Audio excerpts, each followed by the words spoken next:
نصيف زيتون وزياد برجي. بعتقد انا لازم تراجعوا حساباتكم هيدي الفترة اكتر.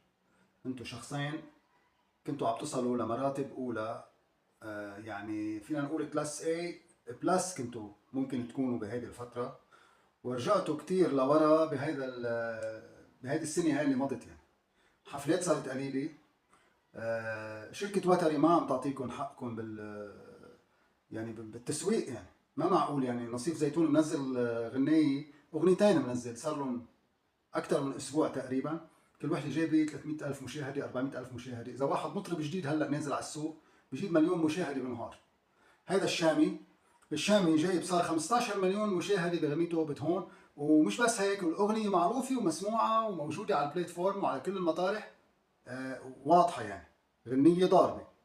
هيدا ملحم زين لما نزل في اغنيتين او ثلاثه ضاربين معروفين، لو انه مش بنفس المستوى يلي طحش فيه عمرو دياب وطحش فيه فضل شاكر. يعني هلا عمرو دياب مثلا بابا وخطفوني ما ضلش حدا قبالهم، وفضل شاكر صحاك الشوق يعني كمان اكل الاخضر واليابس فيها، مش مختلفين. بس كمان ما بصير المستوى يكون كمان متدني لهالدرجه. في شيء غلط عند نصيف زيتون وعند زياد برجي. بتمنى انا من محبي نصيف ومن محبي زياد يوصلوا هذا الفيديو، لانه في شيء مش مزبوط.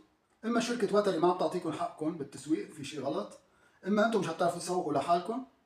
يعني هذا جوزيف عطيه مثلا نزل اغنيتين او ثلاث اغاني مسموعين، اغنيه 1000 شخص ناس سمعتها وتفاعلت والى اخره.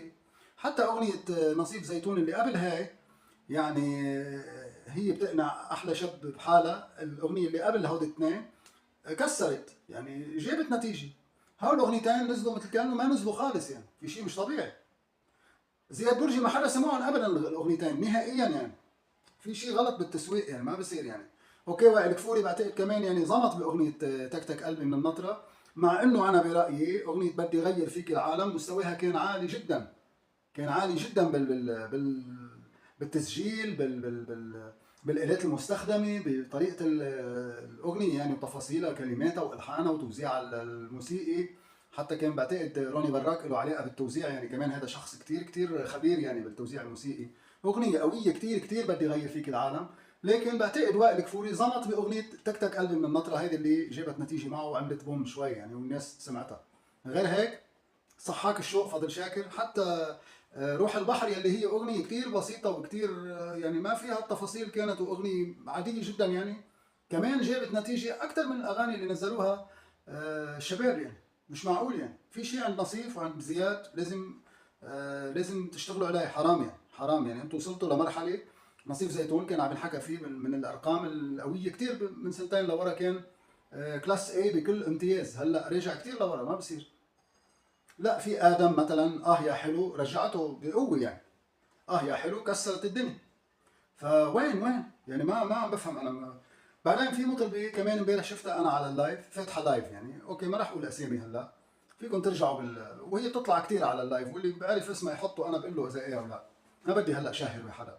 طالع على اللايف هي وعامله يعني مثل فاتحه الجاست الخارجي مع ثلاث صبايا عم يتحدثوا عادي، ولا كانه في حدا عم يغني ولا شيء. هي عم تبلع قلبها غنيه واثنين وثلاثه واربعه، وهن عم يتحدثوا، عم يحكوا عن اللي دخل وعم يعملوا مشاكل وبعيطوا وبيقاتلوا. هلا انا اذا بتصير معي لو بيدفعوا لي $1,000,000 ما بضل على هذا اللايف، انا ببرم وبفل. هذا قله استخفاف بالشخص اللي عم يغني. ما بصير هيك. في تفاهه عم بتصير كمان على تيك توك منا طبيعيه يعني.